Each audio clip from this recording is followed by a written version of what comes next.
In this clip, Joe Rogan and Dean Radin, who is a parapsychology researcher, talk about how convergent evolution might explain why so many aliens appear to be humanoid. On an average place, and even though there's only a couple of miles of atmosphere, we're perfectly fine. Are you aware of those examples of very bizarre heads that they found, skulls they found in places like Peru that don't have the sagittal suture, that have a brain capacity that's 30% larger than ours? There's some weird skeletons. Yeah, so Gary Nolan talked about this, I think. Yeah. Yeah. And there's real examples of it. These aren't theoretical. Like, you can find these skulls that have a larger brain capacity. And, you know, they've attributed to a real practice of flattening heads, of shaping skulls. That's a real practice. But the question has become, did that real practice emerge to mimic a type of creature that already existed? Yep. Because these skulls, see if you can find one of them, Jamie. They're very weird looking. Like, they're very weird. They're big. They're bigger than a normal human skull. They have more brain capacity, and it's an elongated shape. It's a different shape. This is not like a science fiction theory. This is not like an artist's rendition. This is an actual real skull that doesn't have the sagittal suture. No. That's the alien things. That's those monstrat. That's that thing that a lot of people think is a fraud. That's the skulls they were talking about, no? Yeah. But there's actually elongated skulls that they found. Just don't pull in tridactyl mummy. Just put in elongated skull, no sagittal suture. There you go. Like that. That one right there. Like, what the fuck is that? That does not look like a person. That is a real skull. Yeah, so some of that is shaping. Sure. Right? Some of it. Some of these are, but the ones without the sagittal suture are really weird. Yeah. Because that's a thing that all human babies have, because as your brain grows and your head grows, your brain, your skull is kind of malleable. That doesn't have it. And some of these that they found actually have more brain capacity. So the shaping of it wouldn't change the brain capacity. So some of them do have that sagittal crest, that sagittal suture. Some of them don't. And that one that you showed up there, I hope that's not AI. That one doesn't. And I think that's real. Could just be hard to see. Could be. Could be, but it's been described by people who have examined them as being different. There's also the positioning of where it connects with the spine is different. Oh, Sarah, that goes right there. Where the spinal column enters the bottom of the skull is very much further back than normal. A genetic adaptation or a different kind of person. Yeah. A different kind of person that coexisted. Like, look at that one right there, Jamie, that you have your cursor on. Click on that. That's crazy. Like, that is really crazy. That's a replica. Yeah. Wild looking. But that's a replica. So what's the real one? The real one is the one that you showed that has Instagram on it. That's a real one.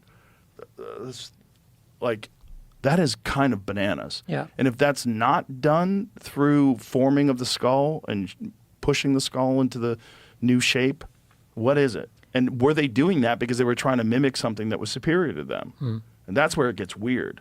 Like that, those real elongated skulls, Inca Museum up there, right above your cursor. Yeah, to the left, right there. That's crazy looking, man. That's really crazy looking. And again, that one doesn't seem to have that sagittal suture.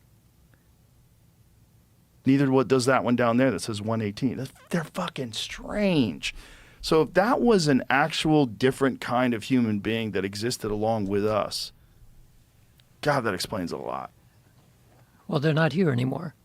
Right. And unless they're ultra-terrestrials and they're living in the bottom of the ocean. Right. I don't know about that. But if that's them, who knows? I mean, you could get to a point where a civilization becomes so advanced that the biological entities aren't necessary anymore.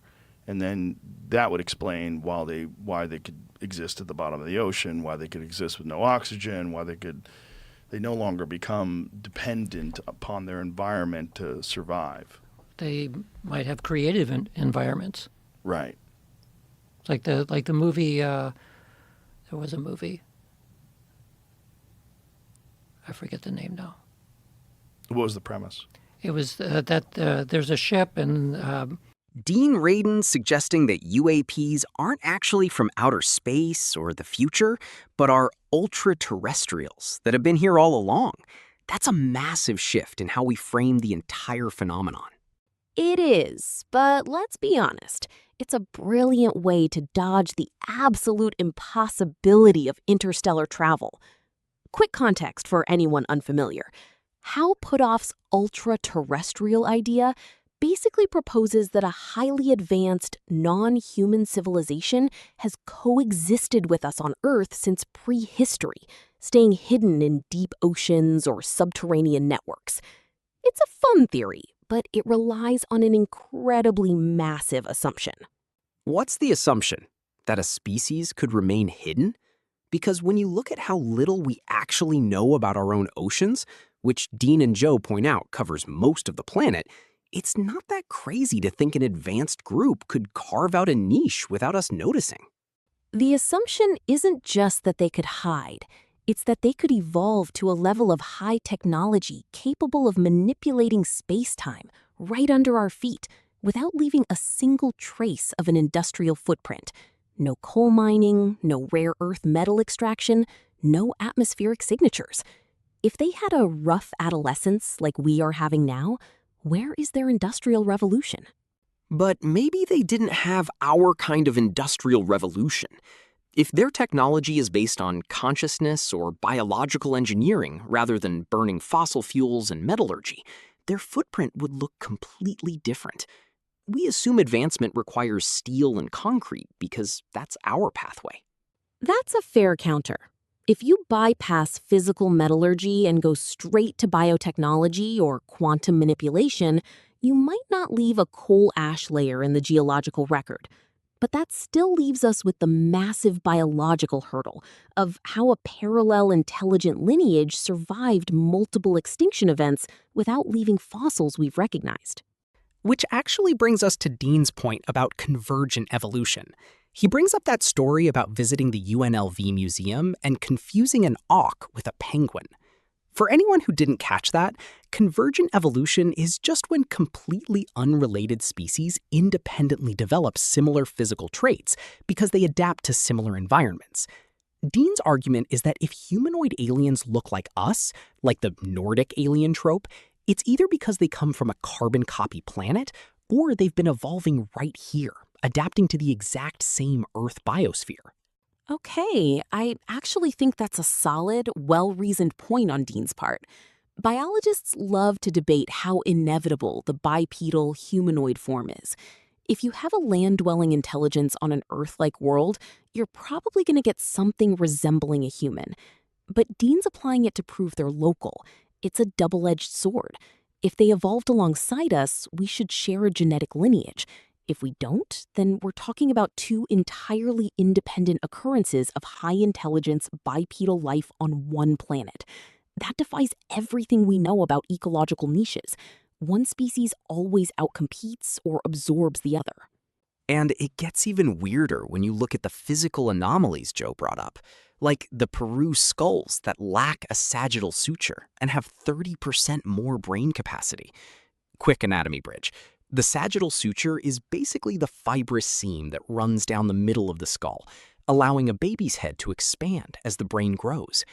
If these skulls really don't have that seam, and they have massive brain volume, they aren't just deformed humans who bound their heads. They're structurally a different species. Wait, hold on. This is where I have to push back hard. Joe and Dean are dancing on the edge of some very debunked territory here. The Paracas skulls in Peru do have sagittal sutures.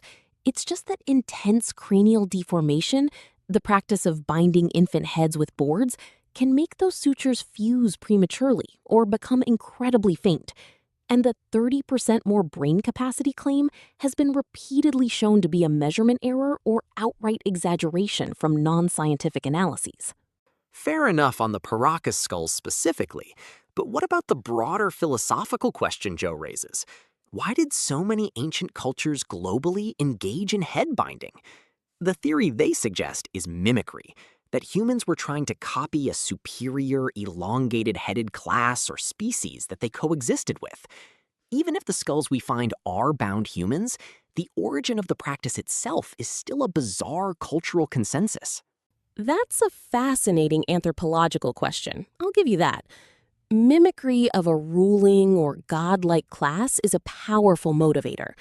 But we also see cultures doing bizarre things just for social status or beauty standards without needing an alien template. Look at foot binding or neck stretching. We don't assume there were long-necked aliens inspiring them. It's just human cultural drift. Sure, but then you couple that with the deep ocean stuff. They mentioned Congressman Tim Burchett talking about 5 specific underwater locations where the military is tracking ongoing UAP activity. If an advanced civilization went through their own industrial phase millions of years ago, maybe they completely outgrew their biological bodies. They wouldn't need oxygen or land anymore. They'd build in the deep ocean, where they're completely undisturbed. Right, and they bring up the abyss, which is a great touch. But let's bridge another term here. They talk about transmedium craft, which are basically vehicles that can move seamlessly between space, air, and deep water without losing speed or breaking apart. If these craft are real and they're operating out of deep ocean trenches, it makes sense from a tactical standpoint. The ocean is basically our blind spot. We've mapped the surface of Mars better than our own seafloor. Exactly. If you're a super advanced post-biological intelligence studying us, the ocean is the perfect base. But how do you study a species without disrupting them? It's like the Prime Directive in Star Trek that Joe and Dean were joking about. Even with a strict rule against messing with developing civilizations, Kirk and the crew always ended up interfering anyway because of some crisis. Exactly. Because pure non-intervention is functionally impossible if you're actually sharing the same space. Even if you're just observing, your very presence creates a butterfly effect. So if these things are local, the non-intervention model breaks down the second we start detonating nuclear weapons in their backyard. Which is precisely when the modern UAP phenomenon kicked into overdrive, right around the dawn of the atomic age in the 1940s. It's almost as if we started playing with matches in a house we thought we rented alone. And that's where the Sentinelese analogy Dean used really lands. They point out that we literally have laws protecting the Sentinelese tribe on North Sentinel Island from any contact. We let them develop on their own. Why wouldn't a million-year-old civilization do the same to us? Except if we are the Sentinelese in this scenario, then our UAP sightings are like them catching glimpses of our container ships or helicopters. They aren't trying to hide from us as individuals, but we're only catching the unavoidable exhaust of their technology when they transition between mediums. They aren't showing off to us any more than we're showing off our container ships to the fish. See? That's a clean reframe. The exhaust idea makes a lot more sense than they're holding our hand through our rough adolescence. That latter part sounds way too much like savior complex mythology. We want to believe there's a parent in the room making sure we don't blow ourselves up with nukes. I get the skepticism, but Dean's point about having a high tolerance for ambiguity is really the key takeaway here.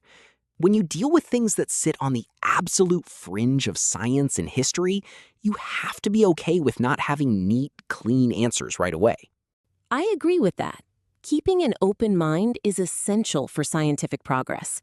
My concern is just that we don't let that open mind become so open that our brains fall out. We have to separate genuine anomalies, like military-grade UAP radar data, from easily debunked archaeological myths like the non-suture skulls. Absolutely.